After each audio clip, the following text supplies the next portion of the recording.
Bonjour à tous, alors aujourd'hui on est mercredi 1er septembre et c'était la sortie du nouveau Marvel Shang-Chi et la légende des 10 anneaux.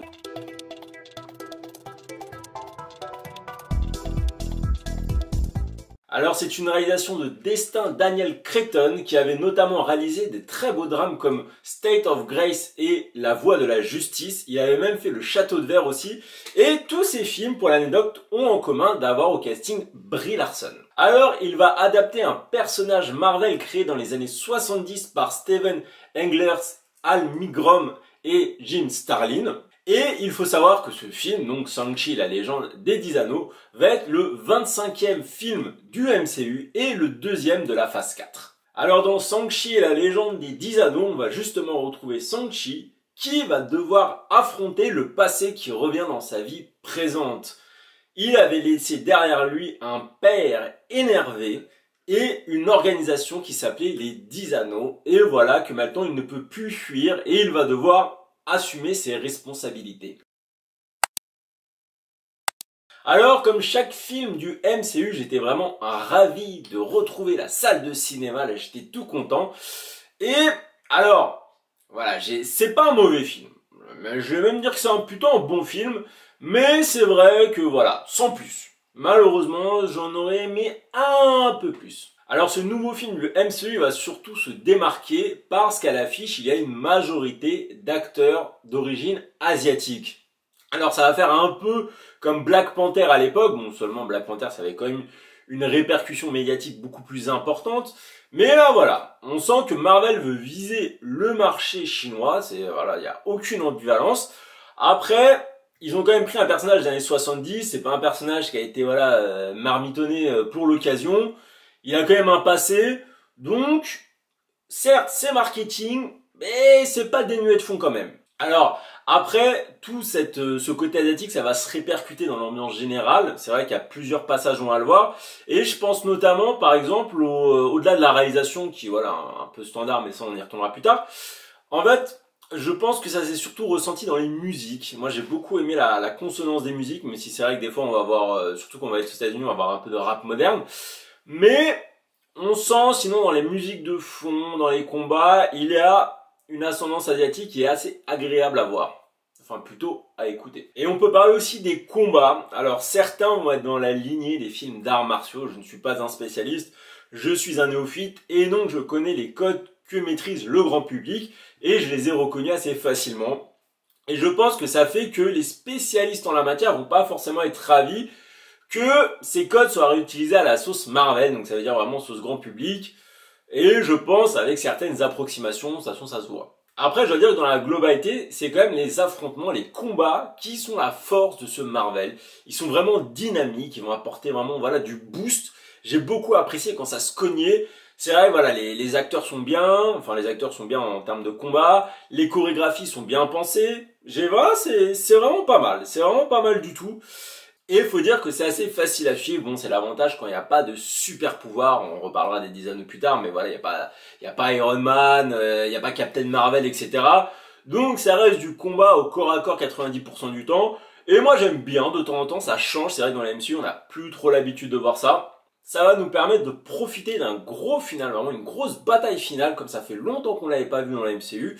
Voilà, c'était moi la bataille finale c'est ce qui m'a vraiment hypé. Et on va dire que sans elle, je pense que mon avis aurait été quand même beaucoup moins bien. Elle rehausse vraiment le niveau. Parce qu'on va pas se mentir, voilà, ce Marvel, il est loin, mais très loin d'être sans reproche. Comme je vous ai dit déjà en termes de réalisation, j'aurais aimé qu'il y ait beaucoup plus de prise de risque. Vraiment une ascendance asiatique, chinoise, beaucoup plus marquée que ça l'est actuellement. Donc là, c'est vrai que voilà, comme je vous ai dit, il y a les musiques, il y a quelques chorégraphies de combat, mais c'est pas non plus révolutionnaire, malheureusement.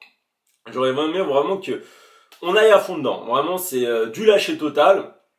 Après, il y a aussi quelques passages d'effets spéciaux voilà, des fixes qui sont assez approximatifs. J'étais un peu déçu de ça d'ailleurs. J'étais un peu déçu. Et ça m'a rappelé Black Widow aussi qui avait ce défaut. Mais ce défaut n'était pas avant dans les autres phases. Donc hein, ces deux premiers films de la phase 4. Est-ce qu'il y a eu un changement de studio FX? Je me suis pas renseigné à ce niveau-là, mais c'est vrai que la différence est assez notoire. Et après, on va noter beaucoup de trous d'air. Alors là, voilà, les combats sont bien. En parlant des combats, juste une parenthèse, c'est vrai que la scène du bus, hein, c'est ma préférée. C'est dommage que Marvel l'ait dévoilée aussi tôt dans le côté promotion, parce que pour moi, c'est une des meilleures scènes. Enfin, en termes de combat, c'est une des meilleures scènes. L'avoir dévoilé aussitôt, je pense, ça va casser un peu l'intérêt pour beaucoup de gens. Enfin, moi, j'ai pas suivi, mais j'ai vu qu'il l'avait mis en avant, mais j'ai pas forcément regardé les images. Bref, excusez-moi pour cette digression, on retourne aux trous d'air. Alors les trous d'air, en fait, il va y avoir pas mal de passages qui ne vont pas servir à grand chose, mais vraiment quand je dis pas à grand chose, c'est même à rien. Parce qu'ils ne font pas avancer l'histoire, ils ne font pas avancer le caractère des personnages en soi. Esthétiquement, ils n'apportent pas grand chose, c'est pas des personnages, c'est voilà, il y a, dans le cinéma, on sait qu'il y a des passages qui ne font pas avancer l'histoire, mais esthétiquement, c'est vraiment beau à voir, donc on s'en contente, et là, ce n'est pas le cas. En fait, c'est des passages qui vont être mis pour un peu, voilà, parler philosophiquement, nous essayer de nous sortir des pseudo-réflexions. Ouais, c'est raté. Honnêtement, ces passages-là, c'est raté et je pense qu'ils plombent beaucoup le film. Mais ce qui m'a dérangé le plus, et ça a un peu un lien avec ces passages, c'est un peu un lien, ça va être par rapport à l'acteur principal. Donc je ne parle pas, attention, du personnage de Shang-Chi en lui-même que je ne connaissais pas, mais plutôt du personnage, de l'acteur qui va l'interpréter, Simu Liu, voilà, je pense que j'ai bien prononcé cette fois. Ah, il manque un peu de charisme, le garçon. Il manque un peu de charisme, et je dois même dire que c'est la première fois que je suis déçu d'un acteur qui fait le rôle principal dans un film du MCU, c'est dire quand même. Il a fallu attendre quand même 25 films pour ça. Mais voilà, il manque de charisme. Justement, dans ces passages un peu de flottement, je pense qu'un acteur voilà plus présent, plus caractériel, aurait sûrement mis la barre plus haute et rendu peut-être ces passages intéressants. Et donc le film globalement aurait été quand même la barre au-dessus. C'est pas le cas. Après, je ne le condamne pas. Il veut, voilà, par la suite, je pense que voilà, ça, c'est ni clairement, ça ne va pas être l'unique film de Shang-Chi. On va sûrement le retrouver. De toute façon, le MCU fait rarement des one-shots pour l'instant. Donc, il aura d'autres chances de me convaincre. Après, c'est plus au niveau du casting secondaire que j'ai vraiment été content. Il y a l'actrice Amwakafina, voilà, qui est une actrice que je trouve assez drôle. D'ailleurs, elle a fait plusieurs films d'ailleurs à plus consonance, certains plus dramatiques, certains plus humoristiques, mais c'est une actrice qui a beaucoup de cordes à son art, qui est vraiment très expressive, et elle apporte un bagage humoristique qui n'est pas pour me déplaire. J'ai beaucoup apprécié ça. Après, il y a aussi l'acteur qui joue le père, c'est Tony Leung Chiwai. Et lui, donc le père qui est le mandarin, alors, il apporte un côté sérieux et il va donner du fond à ce personnage. En plus, moi, le personnage du père, c'est un personnage que j'ai beaucoup aimé. Vraiment, j'ai adoré ce personnage. Donc voilà, le père, on va le voir, c'est dans l'introduction, tout ça, où c'était un ancien guerrier qui conquérit les royaumes pendant des milliers d'années grâce aux anneaux qu'il protégeait. Et il rencontre l'amour, il a Shang-Chi en enfant, repentance, mais il retombe dans le côté obscur par tristesse. Voilà, tout ça c'est vraiment dans les 5-10 premières minutes du film. Ah voilà, c'est une profondeur que j'ai beaucoup aimée, c'est une nuance que j'ai beaucoup aimée, et je pense que c'était vraiment une des grosses valeurs du film, c'est le père, son personnage et tout ce qu'il va faire dans ce film.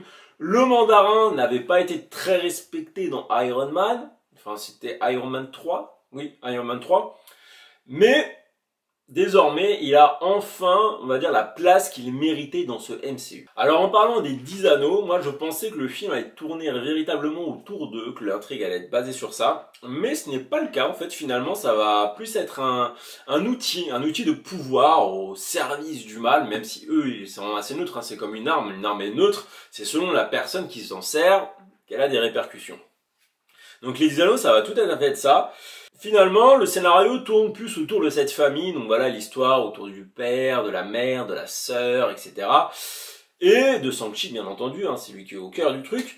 Je trouvais que c'était pas mal d'orienter vers ça, parce que ça permet d'avoir des axes assez intéressants, même si, comme je vous ai dit, les coups de mou, etc., hein, ce que je dis là, ça n'enlève pas ce que j'ai dit précédemment.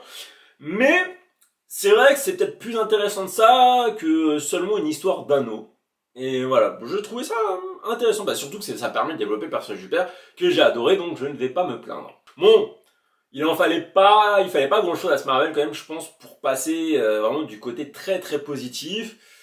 Il y avait des bons ingrédients, ils n'ont pas été utilisés à la juste mesure, il manquait peut-être un acteur avec plus de charisme, voilà, c'est peut-être, ils ont peut-être misé sur le futur et cet acteur-là, Simu Liu, va devenir excellent, hein, je ne dis pas le contraire.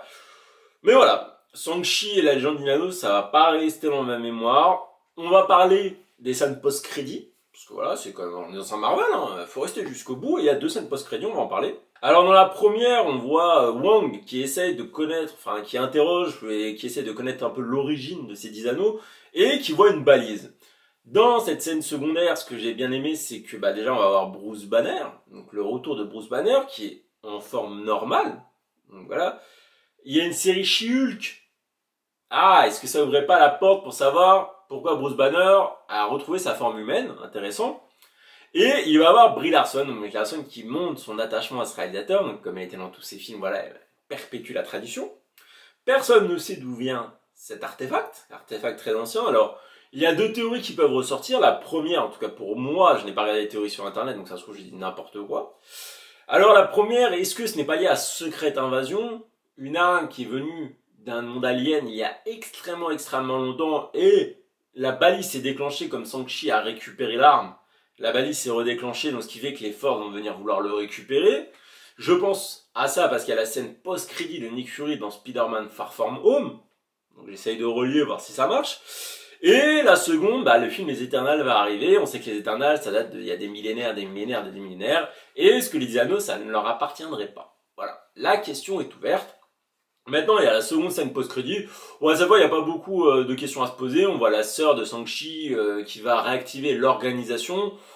Vu comment c'est montré, je pense pas que ce soit pour faire le bien. En plus, on a compris pendant le film, avec sa personnalité, qu'elle en avait rien à faire du bien. Et c'était plutôt le pouvoir qu'elle avait envie. Voilà, montrer qu'elle était capable de dominer. Après, je me trompe peut-être. Mais, voilà. L'organisation va être remise en place. Et c'est dire clairement, les 10 anneaux vont revenir. Donc voilà, suite au prochain épisode. Sur ce, je vous dis à une prochaine critique. Allez, ciao!